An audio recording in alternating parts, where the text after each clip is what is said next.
This is the explanatory video for the bachelor thesis Extension of the CNC View language and its verification for embedded systems.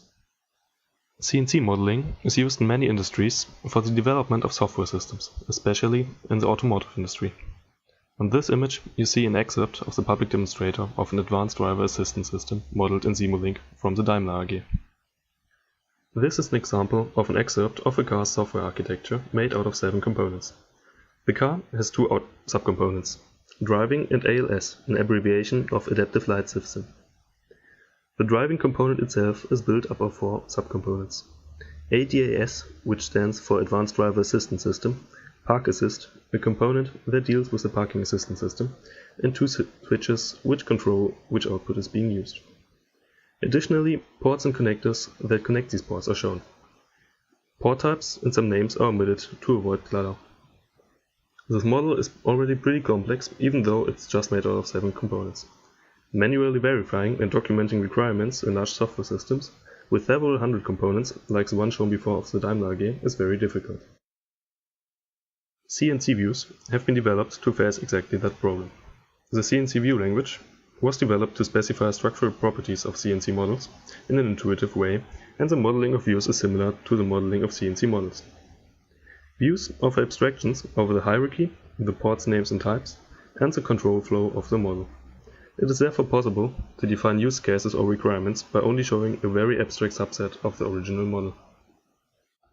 These are 2 examples for CNC views. The first one describes that the Adaptive Driver Assistance System receives the data of the port vVehicle, vObject and DistanceObject without modification from the component car somehow over a chain of connectors in the model. This is expressed by the abstract connectors on the left side of the view. The right side of the view expresses that the outgoing port acceleration somehow affects the acceleration of the car. That means that the data leaving this port is used on the calculation of the car's acceleration, but may be modified. Abstract effectors are distinguishable from connectors by the dashed line. The same holds for the 2 abstract effectors which start at the breakport. They express that the outgoing data of this breakport somehow has influence on the brake of the car and its brake light. The previously shown model satisfies the view as it fulfills these criteria. I'm going to illustrate this in a moment. Now the second view.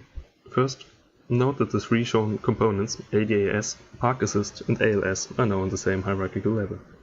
This is possible due to the previously mentioned abstractions over the hierarchy. The acceleration ports of the 2 components, ADAS and Park Assist, should somehow affect the calculation of the outgoing data of the Adaptive Light System's front light port. This, however, is not the case in the model, which is why the model doesn't satisfy the view.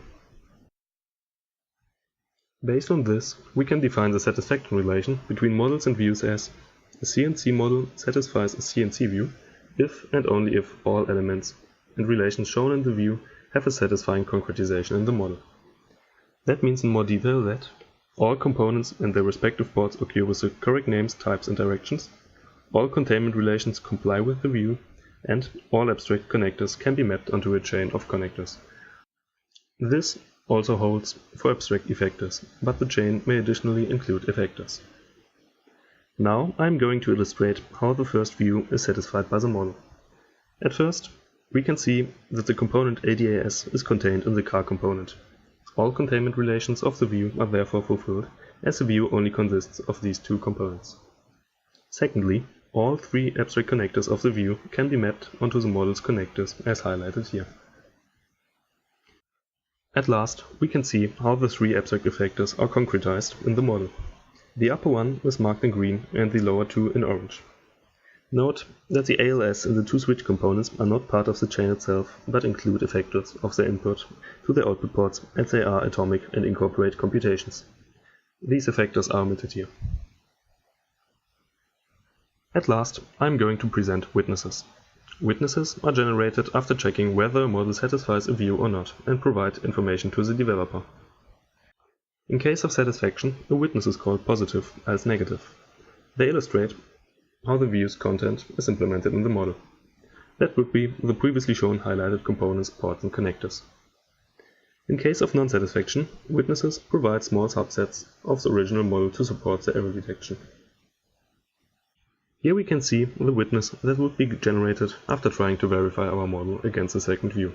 The view demands an effect of the outputted information of the acceleration part of the ADAS on the Adaptive Light System's front light. To improve the developer's comprehension, all elements of the model that are reachable from the initial port are shown in relation to the elements that should have been reached.